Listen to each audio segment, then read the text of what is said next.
Buen día, Axel, ¿cómo está? Buen día, Gato, buen día, ¿cómo andan? Bien, bien, bien. Bueno, y todo parece indicar una reforma previsional que está obteniendo cada vez mayor oposición en la población, pero que el oficialismo ya tendría los votos para imponerla en la Cámara de Diputados, ¿no?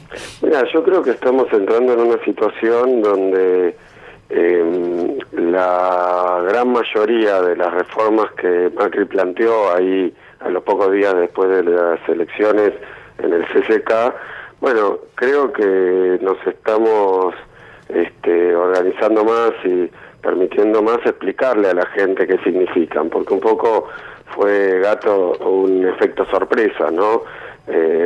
Durante las elecciones habían dicho, o en la campaña habían dicho que no había ninguna reforma, incluso Marcos Peña dijo no hay reforma laboral, no iba a pasar nada, y cuando terminó el proceso electoral sacaron del cajón todas estas reformas, que son todas, absolutamente todas, perjudiciales para la gente, ¿no? Entonces yo creo que la sociedad se va enterando, se va dando cuenta y de alguna manera reacciona naturalmente. Si vos sos un jubilado al que el gobierno, cuando fue oposición, le dijo que sus saberes eran desastrosos, que eran miserables, y ahora, cuando está ahí, no solo el primer año pierde 10% de poder adquisitivo, ponen esa reparación histórica que no sirvió para nada, le sacan los remedios al PAMI, y bueno, todas cosas que venimos viendo. Ahora quieren pasar una ley que lo que dice es que en lugar de tener un aumento del 14,5% van a tener un aumento del 5,7%.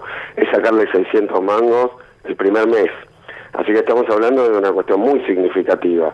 Raro sería o raro iba a ser si nadie se enteraba o ocurría solo en los pasillos del Congreso. Nosotros hemos planteado la oposición a esta reforma, a la tributaria, a la reforma laboral, y bueno, me parece que hubo una marcha muy importante, como 300.000 personas, sindicatos que se opusieron. Vos te acordarás, en la Plaza de los Congresos estaba de bote en bote, y bueno, la quieren aprobar igual, como si no pasara nada, como si no le importara a nadie, sin consultarle a nadie, sin explicarlo. Y ahora también esto ha forzado al gobierno a salir en una campaña a las que ya no tienen acostumbrados, directamente que ofende, ¿no? Estas cosas de que vas a perder plata pero no poder adquisitivo, o bueno, esto no va a afectar a nadie, o no se podía calcular la fórmula. Sí. Todas cuestiones que son, la verdad que si no fueran tan graves uno diría, bueno, es joda, ¿no? Como quieren sacarse encima el hecho de que, por otro lado, reconocen que esto va a generar un ahorro de, pongámosle, 100.000 millones de pesos. Claro. Entonces, ¿cómo puede ser que los jubilados no se perjudiquen si en base a reducirle los saberes por el cambio de la fórmula van a ahorrarse 100.000 millones de pesos? Ahora, fue ayer, Axel, justamente, ¿no? Primero, faltó porque no hubo prácticamente explicaciones. Hubo sí muchos ataques por parte de Massot, de Amadeo, del propio Duhovne hacia ustedes, pero también en el propio día donde el gobierno amplió el presupuesto para pagar el servicio de la deuda en más de 80.000 millones de pesos ayer, ¿no? Muy sintomático esto.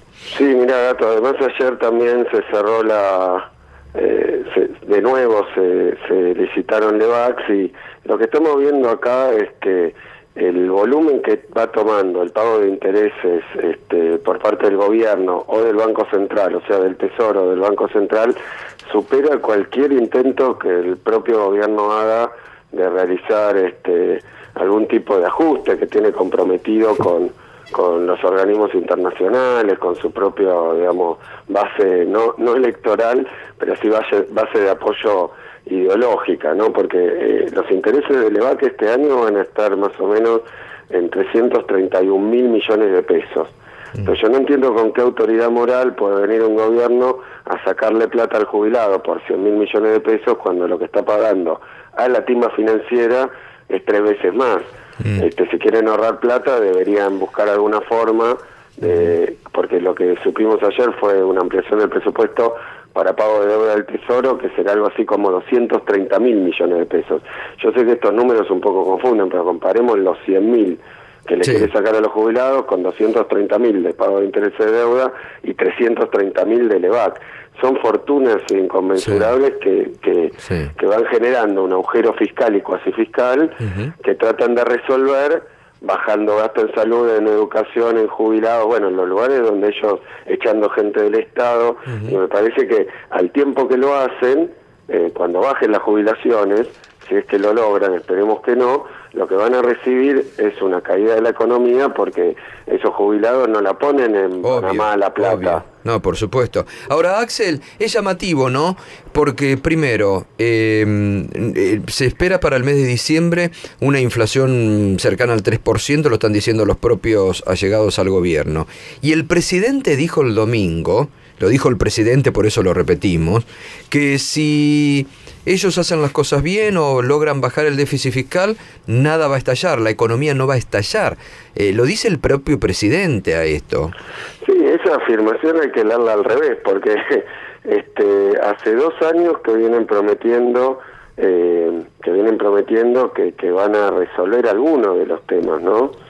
Y la verdad que no, porque la política económica que aplican, la política neoliberal, no resuelve la cuestión del déficit, porque hay un factor que es claramente el factor recesivo. Como hay una redistribución de los ingresos en contra de los sectores populares, que son los que consumen, lo que le va pegando al consumo obviamente genera una caída de la recaudación, de las ventas, sobre todo en los sectores productores para el mercado interno, de las pymes, de las economías regionales, todos sectores a los que ellos les iban a prometer una mejora. Y por otro lado, el endeudamiento no es que patea el problema para adelante únicamente y genera una bola enorme de deuda que bueno, que ya la vimos varias veces estallar contra la sociedad argentina, sino que al mismo tiempo la carga de los intereses financieros va deteriorando cada vez más las cuentas públicas. O sea que el efecto del endeudamiento inmenso que ha tomado el gobierno es de largo plazo, y es un peligro de largo plazo que va creciendo,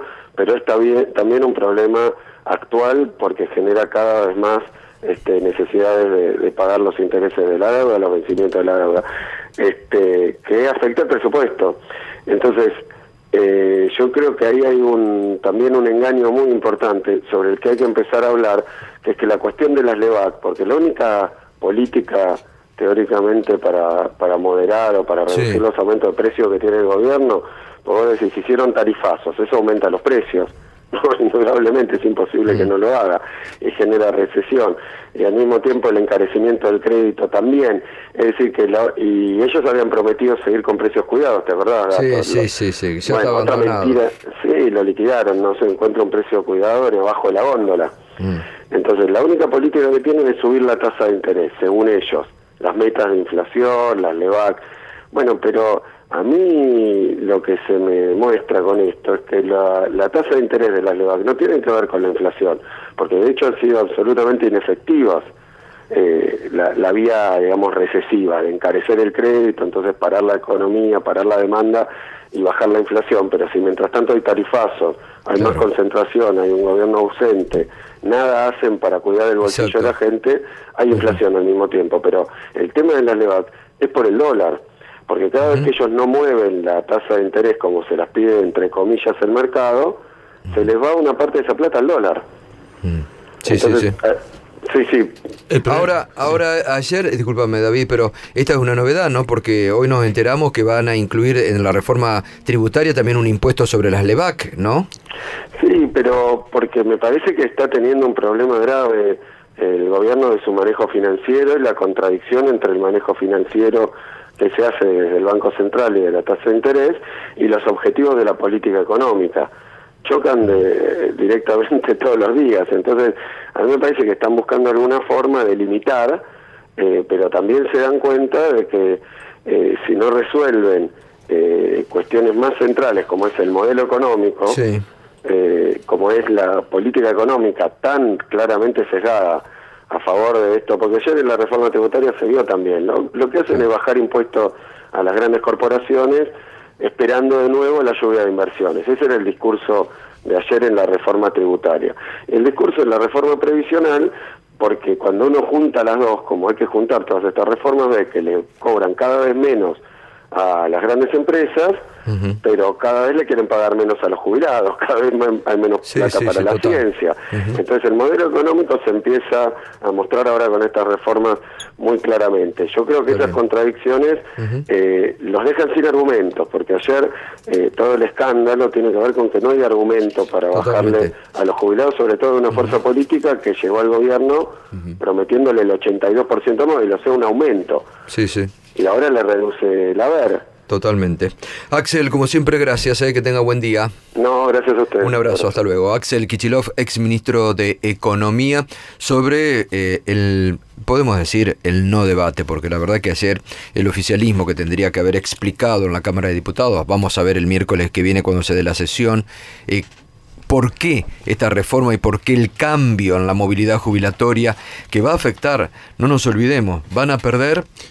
Los jubilados la jubilación mínima debería estar este mes en marzo unos 8.300 pesos y va a estar en 7.600 pesos para hacer la cuenta rápida, para que se va rápidamente. O sea, es una pérdida de casi 700 pesos para la jubilación mínima. Mientras más alta sea la jubilación, más fuerte es nominalmente la pérdida, ¿no? Muy bien, 7:24, ya volvemos. Gustavo Silvestre en Radio 10.